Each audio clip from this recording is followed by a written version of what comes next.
శ్రీ విష్ణు రూపాయ నమశివాయ. తెలుగు వాళ్ళు ఎవరినైనా మీరు రామాయణం మహాభారతం ఎక్కడ నేర్చుకున్నారు అంటే 199 మంది చెప్పేది సినిమాలు చూసి నేర్చుకున్నాం అని, అంతే కదా. ఆ సినిమాల్లో ఎన్నో తప్పులు చూపించేస్తూ ఉంటారు. అలాంటి తప్పులు మన తర్వాత తరానికి వెళ్ళకూడదు, మన పిల్లలకి వెళ్ళకూడదు. అందుకని ఈరోజు అసలైన రామాయణం ఏమిటి, మన సినిమాల్లో చూపిస్తున్న తప్పులు ఏమిటి, అలాంటివి చాలా ఉన్నాయి. ఈ వీడియోలో ఒక 7 చెప్తాను. ఇవన్నీ మనం సినిమాలు చూసి రైట్ అనుకుంటూ ఉంటాం, కానీ రామాయణంలో వేరే విధంగా ఉంటుంది. మొట్టమొదటిది ఏమిటంటే అహల్య రాయి అయిపోవడం. అంటే అందులో తప్పే ఉందండి. అహల్య రాయి అయిపోయింది, రాముడి పాదం రాతికి తగిలేసరికి మళ్ళీ స్త్రీ కింద అయిపోయింది. రాతిని నాతిగా చేసిన ఇలాంటి పాటలు కూడా వచ్చేసాయి కదా. విచిత్రం ఏమిటంటే వాల్మీకి రామాయణంలో అలా లేదు.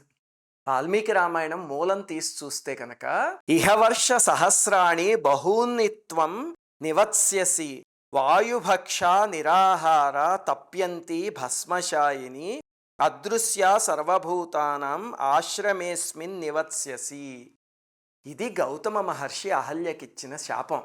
అంటే ఇక్కడి నుంచి నువ్వు వాయుభక్షణం చేస్తూ నిరాహారవై అక్కడ ధూళిలో కలిసిపోయి అదృశ్యంగా ఈ ఆశ్రమంలోనే తపస్సు చేసుకుంటూ బతుకు అని ఇచ్చాడు ఆయన శాపం. ఆ తరువాత శ్రీరాముడి దర్శనంతో శాప విమోచనం అయింది. అసలు ఇక్కడ విశ్వనాథ సత్యనారాయణ గారి కల్పవృక్షంలో అయితే రాశారు, అసలు ఆ రామ దర్శనంతో శాప విమోచనం ఎలా అయిందని. అద్భుతం. అది ఎప్పుడైనా తర్వాత అహల్య గురించి చెప్పినప్పుడు చెప్పుకుందాం. అహల్య గురించి చాలా అపోహలు ఉన్నాయి, అవన్నీ వేరే పెద్ద వీడియోలో చెప్తా. కానీ మీకు ఇంతకీ జరిగింది అది. ఆవిడ అలాగనే ఎవ్వరికీ కనిపించని అదృశ్య రూపంలో తపస్సు చేసుకుంటూ ఉండిపోయింది. అది మరి రాయి అనేది ఎక్కడి నుంచి వచ్చింది అంటే పద్మ పురాణంలో ఒక చిన్న వాక్యం ఉంది, అహల్యాక్ష శిలాజజ్ఞే అని. అంటే శిలలాగా ఉంది అని. అది పుచ్చుకుని మన సినిమా వాళ్ళు ఏకంగా ఒక పెద్ద రాయిని తీసుకొచ్చేసి రాముడు పాదం రాతికి తాకినట్టు అవన్నీ చేసి పెట్టేశారు. కానీ అహల్య విషయంలో ఇది అసలైన నిజం. ఇంకా రెండవది సీతా స్వయంవరం విషయంలో మన సినిమాల్లో చూపించే దారుణమైన తప్పులు. అంటే ఏమిటండి అందులో తప్పే ఉంది. మామూలుగా మనం చూసే సీతా స్వయంవరం ఏమిటి అంటే అందరు రాజులు వచ్చి కూర్చుంటారు, శివధనస్సు అక్కడ ఉంటుంది, అందరూ ఎత్తడానికి ప్రయత్నిస్తారు, ఎత్తలేకపోతారు. రావణాసురుడు వచ్చి ఎత్తడానికి ప్రయత్నిస్తే చేతులు ఇరుక్కుపోతాయి. అప్పుడు శ్రీరామచంద్రమూర్తి వచ్చి అవలీలగా ఎత్తి ధనస్సు ఎక్కువ పెడతారు, అంతే కదా. ఇది మొత్తం రామాయణంలో లేదు. అసలు రామాయణంలో ఉన్నది ఏమిటి అంటే శ్రీరాముడు అక్కడికి వచ్చినప్పుడు మిథిలకి అసలు సీతా స్వయంవరమే జరగలేదు. అక్కడ జరిగింది ఏమిటి అంటే ఆయన అక్కడికి వచ్చినప్పుడు జనకుడు చెప్పాడు, మా దగ్గర ఒక శివధనుస్సు ఉంది, దాన్ని ఎవరైతే ఎక్కువ పెడతారో వాళ్ళకి నా కుమార్తెనిచ్చి వివాహం చేస్తాను అని చెప్పా. గతంలో చాలామంది రాజులు వచ్చి ప్రయత్నించారు, అవ్వలేదు. దాంతో వాళ్ళందరూ జనకుడి మీద ఆ రాజ్యం మీద దండయాత్రకు వచ్చి వాళ్ళని హౌస్ అరెస్ట్ అంటాం, అలాగా చాలా నెలల పాటు ఆ రాజ్యంలో ప్రజలని రాజుని అలా అరెస్ట్ చేసి ఉంచేశారు, తిండి అవి లేకుండా. అప్పుడు జనక మహారాజు మంత్రసాధన చేసి దేవతల సహాయంతో వాళ్ళందరినీ తరిమి కొట్టాడు. ఇది అసలు జరిగిన కథ. అలాగ చాలామంది రాజులు వచ్చి గతంలో ప్రయత్నించారు తప్ప ఈ రామచంద్రమూర్తి వచ్చినప్పుడు అక్కడ ఒక స్వయంవరం జరగడం, ఈ రావణాసురుడు చేతులు పెట్టి ఇరుక్కుపోవడం, ఇదేది రామాయణంలో లేదు. అదంతా సినిమా వాళ్ళు చూపించింది. అలాగనే ఈ సందర్భం వచ్చింది కాబట్టి ఇంకొకటి చెప్తున్నా. ఒక బంతి శివధనస్సు కిందకి వెళ్ళిపోతే సీతాదేవి అవలీలగలాగా తోసేసి ఆ బంతి తీసుకున్నట్టు ఒక దృశ్యం ఉంది.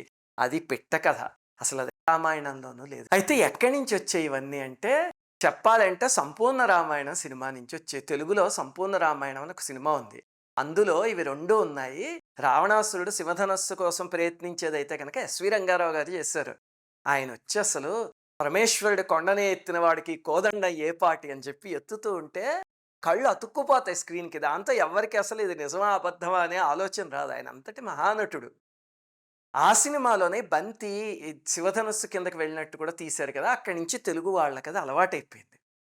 కానీ ఒకటి మాత్రం గుర్తుపెట్టుకోండి, ఇలాంటివేవో చిన్న చిన్న మార్పులు ఉన్నా సరే సంపూర్ణ రామాయణం మాత్రం చాలా చాలా గొప్ప సినిమా. అది నాకు తెలిసి ఇప్పటిదాకా భారతదేశంలో వచ్చిన రామాయణానికి సంబంధించిన సినిమాలన్నిటిలోనూ సంపూర్ణ రామాయణాన్ని కొట్టగలిగే అంత అందమైన సినిమా, అంత గొప్ప సినిమా రాదు. అది బాపు గారు ఎంతో భక్తితో తీశారు. ప్రతి ఫ్రేమ్ చూస్తే ఒక పెయింటింగ్ లాగా ఉంటుంది సంపూర్ణ రామాయణ సినిమాలో. అద్భుతమైన సినిమా అది. ఇంకా రావణాసురుడు ఎస్వి రంగారావు గారు అద్భుతం, ఆంజనేయ స్వామి ఆద్య జనార్దన్ రావు గారు అచ్చ హనుమంతుడు దిగొచ్చినట్టు. అలాంటి హనుమంతుడిని మళ్ళీ ఎక్కడ చూడం మనం. అంతటి అద్భుతమైన సినిమా. కాకపోతే కొన్ని కొన్ని ఇలాంటివి ఉన్నాయి అందులో. కాకపోతే వీటిలో కూడా గుర్తుపెట్టుకోండి, ఎక్కడ సీతారాముల ఔచిత్యం, ఆంజనేయ స్వామి ఔచిత్యం దెబ్బతినేలా తీలే. ఈ మధ్య కొన్ని గ్రాఫిక్స్ సినిమాలు వచ్చాయి చూడండి, ఆంజనేయ స్వామి బూతులు మాట్లాడినట్టు, అవన్నీ దిక్కుమాలిన పనులవి. అక్కడ మీ సంపూర్ణ రామాయణంలో చూస్తే అలా ఉండదు. అందరు ఔచిత్యాలు అలాగే ఉంటాయి. ఇలాంటి చిన్న చిన్న మార్పులు ఉన్నాయి అంతే ఆ సినిమాలో. అంత మాత్రం నా సినిమాని ఏమీ అనుకోవడానికి లేదు. మా ఇంట్లో ఆ సినిమా ఇప్పటికి కొన్ని వందల సార్లు చూసుంటాం. మా శ్రీవాణి మొత్తం బాల్యం అంతా ఆ సినిమాతోనే గడిచింది. అలాగే ఎస్వి రంగారావు గారి కోసం ఇంకో 100 సార్లు ఎక్స్ట్రా చూసుంటాం. అంత గొప్ప సినిమా అది. సరే, ఇంతకీ మూడవ తప్పేమిటి, అక్కడికి వెళ్దాం. శ్రీరాముడి పాదుకలు భరతుడికి ఇచ్చేస్తే మరి ఆయన వనవాసంలో ఎలా నడిచాడు? ఇది చాలా మందికి వస్తూ ఉంటుంది సందేహం. ఇది కూడా చెప్పాలంటే ఒక రకంగా సంపూర్ణ రామాయణం సినిమాలోదే. అక్కడ భరతుడు పాదుకలు తీసుకుపోయి పట్టాభిషేకం చేస్తాడు కదా, అప్పుడు రాములు వారు నడుస్తూ ఉంటే ఆయనకు ముళ్ళు దిగుతుంది. అప్పుడు లక్ష్మణస్వామి ఆ ముళ్ళు తీస్తే ఇద్దరు ఒకళ్ళనొకళ్ళు చూసి నవ్వుకుంటారు. అప్పుడు భరతుడు అక్కడ అంటాడనమాట, అయ్యో నా తల్లి రాజ్యం కోరి రామయ్యని అడవులకి పంపిస్తే నేను పాదుకలు కోరి ఆయనకి పాదరక్షలు కూడా లేకుండా చేశానే అని బాధపడతాడు. అది మెలో డ్రమాటిక్ డైలాగ్, అక్కడ చాలా పండింది, బాధేస్తుంది హృదయానికి. కానీ ఇది పూర్తిగా అబద్ధం. మీరు అయోధ్యకాండ తీసి చూస్తే రామాయణంలో అక్కడున్న విషయం ఏమిటంటే, అధిరోహార్య పాదాభ్యాం పాదుకే హేమభూషితే సోధిరుహ్య నరవ్యాఘ్రః పాదుకే హ్యవరుహ్యచ. ఇది అక్కడ ఉన్నది. అంటే భరతుడు బంగారపు పాదుకలు చేయించి రాములు వారికి తొడుగుదామని తీసుకొచ్చాడు. పాదుకలు తొడిగి ఆయన తీసుకువెళ్ళాలి అని. ఆయన రాననేసరికి అప్పుడు ఆ పాదుకలైనా ధరించమంటే రాముల వారు ఒక్కసారి వేసుకుని ఇస్తే అప్పుడు వెళ్ళి ఆ పాదుకలు రాజ్యం చేసే. అంతే తప్ప రాములు వారి పాదుకలు తీసేసుకోలేదు. ఇది కూడా సినిమా వాళ్ళు పుట్టించిందే. ఇంకా నాలుగవది మనందరం విపరీతంగా నమ్మేసేది ఒకటి ఉంది, అదే లక్ష్మణ రేఖ. అంటే రావణాసురుడు వచ్చేందుకు ముందు లక్ష్మణస్వామి మారీచుడు చనిపోయాక సహాయానికి వెళ్తాడు కదా, వెళ్తూ నేల మీద గీతలు గీస్తాడు. అది ఒక గీత గీసినట్టు ఒక సినిమాలో చూపించాడు, 3 గీతలు తీసినట్టు కొన్ని సినిమాల్లో చూపించాడు. ఇంతకీ ఏది కరెక్ట్ అండి కొంతమంది అడుగుతూ ఉంటారు. 2 పొరపాటే. అసలు దీని మీద లక్ష్మణ రేఖ అని ఒక బొద్దింకల మందు కూడా వచ్చేసింది, అదేదో శుద్ధముక్క లాంటి, దాంతో గీతలు గీస్తే బొద్దింకలు రావు అని. కానీ అసలు ఈ లక్ష్మణ రేఖ అనేది రామాయణంలో ఎక్కడా లేదు. వాల్మీకి రామాయణంలో లక్ష్మణుడు ఏం చెప్తాడంటే, గమిష్యే యత్ర కాకుత్సహ స్వస్తితేస్తు వరాననే రక్షంతు త్వాం విశాలాక్షి సమగ్ర వనదేవత అని. అంటే లక్ష్మణస్వామి చెప్పింది, తల్లి నేను రాముడి దగ్గరికి వెళ్తున్నాను, నువ్వు క్షేమంగా ఉండాలి, నిన్ను వనదేవతలందరూ కాపాడాలి అని చెప్పి స్వామి వెళ్ళిపోయాడు తప్ప ఈ గీతలు గీయడం ఇదంతా. అలాగే రావణాసురుడు నడవబోతుంటే అక్కడ దీపావళి క్రాకర్స్తో మంటలు రావడం ఇలాంటివి ఏవీ లేవు రామాయణంలో. ఇంకా 5వది, ఇది చాలా జాగ్రత్తగా వినండి. అందరికీ అనుమానం ఏమిటంటే రావణాసురుడు సీతాదేవిని ఎలా ఎత్తుకుపోయాడు. మీరు ఈ మధ్య వచ్చిన గ్రాఫిక్స్ సినిమాలు చూస్తే అదేమిటో చాలా వికారంగా జడలతో చుట్టి ఇలా ఆకాశంలోకి లేపి లాక్కుపోయినట్టు ఏమిటేమిటో వికారాలు తీశారు. మీరు సంపూర్ణ రామాయణం లాంటి సినిమా చూస్తే రావణాసురుడు ఇలా అంటే భూమితో పాటు ఇలా పైకొచ్చేసినట్టు చూపించారు. ఇంకా రాజా రవివర్మ గారు అలాంటి బొమ్మలు చూస్తే కనుక, ఇది ఇప్పుడు ఈ బొమ్మ చూడండి రవివర్మ గారిది, రావణాసురుడు ఇలా ఎత్తుకున్నట్టు చూపించారు. వీటిల్లో ఏది నిజమో అని మిమ్మల్ని అడిగాం అనుకోండి, మీరు వెంటనే ఏం చెప్తారు? రావణాసురుడు కానీ సీతాదేవిని ముట్టుకుంటే వాడి తల 1000 చెక్కలు అయిపోతుంది అని ఒక శాపం ఉంది, అందుకని ముట్టుకోలేదు, ఇది రంభో ఎవరో శపించారు అని చెప్తారు. అంతేనా? అందువల్ల మిమ్మల్ని అడిగితే రవివర్మ గారి బొమ్మ పొరపాటు, మిగతా సంపూర్ణ రామాయణంలో చూపించిందో ఏదో నిజం అయి ఉండొచ్చు అంటారు. కానీ కాదు, రవివర్మ గారు గీసిన బొమ్మే కరెక్ట్. అసలు మొట్టమొదట శాపం గురించి చెప్పుకుందాం. ఆ నలకూబరుడు ఇచ్చిన శాపం అది రంభిచ్చింది కాదు, అది రామాయణం ఉత్తరకాండలో ఉంది. రావణాసురుడు ఒకసారి పైకి వెళ్ళినప్పుడు రంభ అందాన్ని చూసి ఆవిడ వద్దని చెప్తున్నా, నేను నీ కోడల్ని, నువ్వు నా మామగారివి అని చెప్తున్నా సరే బలాత్కరిస్తాడు. అప్పుడు నలకూబరుడు దగ్గరికి వెళ్ళేసరికి ఆయనకి ఆగ్రహం వచ్చి ఇంకిక్కడి నుంచి ఇష్టం లేని స్త్రీని బలాత్కరిస్తే నీ తల 7 ముక్కలు అవుతుంది అని చెప్తాడు. 1000 ముక్కలు కాదు, అది 7 ముక్కలు. అది కూడా ఎవరైనా స్త్రీని బలాత్కరిస్తే. ఒక రకంగా ఈ శాపం తర్వాత సీతమ్మకు ఉపయోగపడింది కూడా. అందుకే రావణాసురుడు అంత కాముకుడైనా సరే సీతమ్మ తల్లి లంకలో క్షేమంగా ఉందంటే కారణం ఈ శాపమే. కానీ శాపంలో ముట్టుకోకూడదు అని చెప్పలే, బలాత్కరిస్తే అలా జరుగుతుంది అని చెప్పాడు. నలకూబరుడిచ్చిన శాపానికి రామాయణంలో ప్రామాణిక శ్లోకం ఏమిటి అంటే, యదాహ్యకామాం కామార్తో దర్శయిష్యతి యోషితం మూర్ధాతు సప్తధాతస్య శకలీ భవితా, నీ తల 7 ముక్కలైపోతుంది అని ఆయన చెప్పాడు. మరి ఇంతకీ రావణాసురుడు ఎలా ఎత్తుకెళ్ళాడు అంటే రామాయణంలో స్పష్టంగా చెప్పారు. చాలా బాధాకరమైన సన్నివేశం అది. సీతమ్మ జుట్టు ఒక చేత్తోనూ పాదాలు ఒక చేత్తోనూ పట్టుకుని తీసుకువెళ్ళి వాడి రథంలో పెట్టుకుందట. రామాయణంలో స్పష్టంగా ఉంది అది. వామేన సీతాం పద్మాక్షీం మూర్ధజేషు కరేణ సహ ఊర్వోస్తు దక్షిణేనేవ పరిజగ్రాహ పాణినా. అంత ఘోరంగా ఎత్తుకు తీసుకుపోయాడు. అది మనం కలలో కూడా ఊహించలేం కదా, సీతమ్మని రావణాసురుడు అలా పట్టుకోవడం. అందుకని అది చూడటానికి బాగుండదని బాపు గారి భూమి మీద పడినట్టు భూమితో పాటు ఆకాశంలోకి ఎగిరిపోయినట్టు చూపించారు. లేకపోతే మనం భరించలేమని. ఇంకా 6వది, ఇది అందరూ నమ్మిస్తుంది ఏమిటంటే శబరి ఎంగిలి పళ్ళు శ్రీరాముడు తిన్నాడు అని. గుర్తుపెట్టుకోండి, శబరి తపస్సంపన్నురాలు, సదాచారమూర్తి. ఆ తల్లి ఎంతో తపస్సు చేసింది. అలాంటి ఆవిడ ఇలా కొరికేసేసి పళ్ళు పెట్టేస్తే రాముడు తినేస్తాడు. దీనికి రామాయణంలో ఏం చెప్పారు, వాల్మీకి రామాయణంలో ప్రమాణం ఏమిటి అంటే, మయాతు వివిధం వన్యం సంచితం పురుషర్షభ తవార్థే పురుషవ్యాఘ్ర పంపాయాస్తీర సంభవం.